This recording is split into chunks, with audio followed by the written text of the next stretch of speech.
AP liquor scam కేసులో A49 గా ఉన్న అనిల్ చోక్రాకు విజయవాడ కోర్టు ఈ నెల 21 వరకు రిమాండ్ను విధించింది. రిమాండ్ నిమిత్తం అనిల్ చోక్రాను విజయవాడ జిల్లా జైలుకు తరలించారు.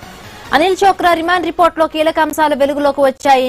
షెల్ కంపెనీలను ఏర్పాటు చేసి మద్యం ముడుపుల డబ్బును బదిలీ చేసినట్లు రిమాండ్ రిపోర్టులో వెల్లడైంది. ఆపై ఆ డబ్బును సిండికేట్ సభ్యులకు చేర్చినట్లు అధికారులు పేర్కొన్నారు. ఏవన్ రాజ్ కేసిరెడ్డి, ముప్పిడి అవినాష్ రెడ్డిల నుంచి వసూలు చేసిన డబ్బులను ముంబైలోని 4 షెల్ కంపెనీలకు ట్రాన్స్ఫర్ చేసినట్టు సిట్ గుర్తించింది.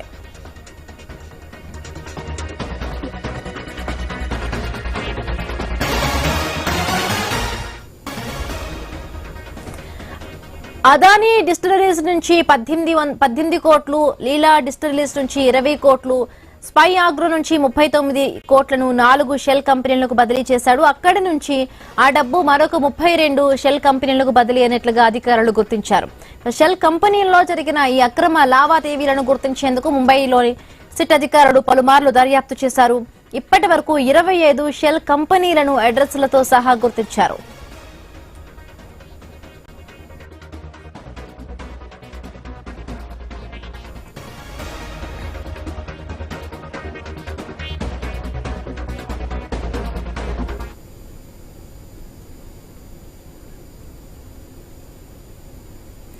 అనిల్ చోక్రా బినామీ డైరెక్టర్లు, ప్రొఫెషనల్ ఫెసిలిటేటర్ల ద్వారా షెల్ కంపెనీలను నిర్వహిస్తున్నట్లు సిట్ అధికారులు గుర్తించారు. బ్లాక్ మనీని వైట్ గా మార్చి షెల్ కంపెనీ ద్వారా ఆ డబ్బును వాడటంలో అనిల్ చోక్రా కీలకంగా పనిచేసినట్లు సిట్ దర్యాప్తులో తేలింది. షెల్ కంపెనీలు లీలా డిస్టిలరీస్ కు జారీ చేసిన 114 ఇన్వాయిస్, ఈవే బిల్లులను సీజ్ చేశామని సిట్ అధికారులు రిమాండ్ రిపోర్టులో పేర్కొన్నారు.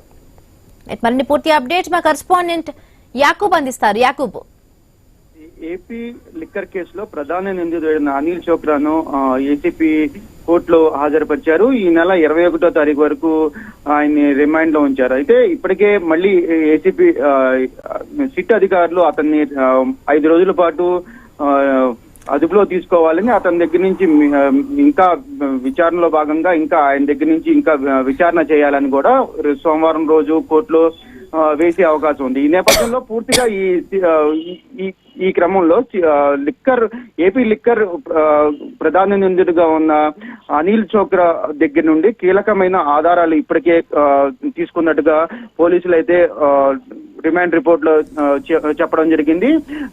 గతంలో అంటే గత ప్రభుత్వంలో మద్యం సరఫరాకు సంబంధించి ఈ పూర్తిగా కొంతమంది దీంట్లో భాగస్వాములు అయ్యారు. దాంతో పాటు కొన్ని కీలకమైన కంపెనీలు ఏర్పాటు చేసి దాంట్లో భాగంగా షెల్ కంపెనీల్లో భాగంగా ఈ కంపెనీలు ఏర్పాటు చేయడం, ఆ తర్వాత ఆ డబ్బుల్ని ఆ షెల్ కంపెనీల ద్వారా మళ్ళీ ఈ లిక్కర్ స్కామ్ లో ఉన్న వ్యక్తులకు మళ్ళీ చేరాయి అనేది కోణంలో అయితే ఇప్పటికైతే సిట్ అధికారులు అయితే విచారణలో చెప్పడం అయితే జరిగింది. అయితే దీంట్లో కీలకంగా జిఎస్టీలో పూర్తిగా ఈ కంపెనీలకు సంబంధించి జిఎస్టీలు కొంతవరకు కొన్ని సబ్మిట్ చేశారు, కొన్ని సబ్మిట్ చేయలేదు. దీంట్లో వ్యక్తిగతంగా సబ్మిట్ చేసిన దాంట్లో అవకతవకలు ఉన్నాయి అనేది కూడా ఇప్పుడు కీలకంగా ఉన్న సిచ్యువేషన్. అయితే దీనికి సంబంధించి ఇంకా జిఎస్టీలకు సంబంధించి ఈ సిట్ అధికారులు పూర్తిగా విచారణ చేపట్టారు. దానికి సంబంధించిన డేటాని పూర్తిగా ఇప్పుడు కోర్టు ముందు హాజరుపరిచారు. అయితే ఇంకా అనిల్ చోక్రా దగ్గర మరింత వివరాలు కనుక్కోవాల్సి ఉంది. గత ప్రభుత్వంలో ఈ లిక్కర్ స్కామ్ కి సంబంధించి దీంట్లో ఇంకెవరెవరు ఉన్నారు, దాంట్లో ఎవరెవరు పాత్ర ఉంది అనేది కూడా విచారణ చేపట్టాలని కూడా మరో పక్కన ఇప్పుడైతే వాదనలు వినిపిస్తున్నాయి. అయితే దీనిలో కీలకంగా ఈ కోట్లాది రూపాయలు డబ్బులు చేతులు మారాయి అనేది కూడా కీలకమైన అంశమని కూడా చెప్పుకోవచ్చు.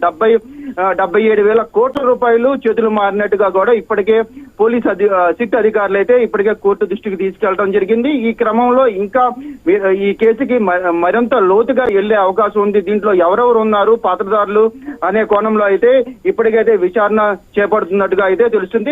ఈ కేసు ప్రస్తుతానికి అయితే అనిల్ చోప్రాని సోమవారం ఇంకోసారి అదుపులో తీసుకొని విచారణ చేసేందుకు మరోసారి కోర్టుకు కూడా వెళ్లేందుకు సిట్ అధికారులు అయితే ప్రయత్నం చేస్తున్నారు. Right, thank you.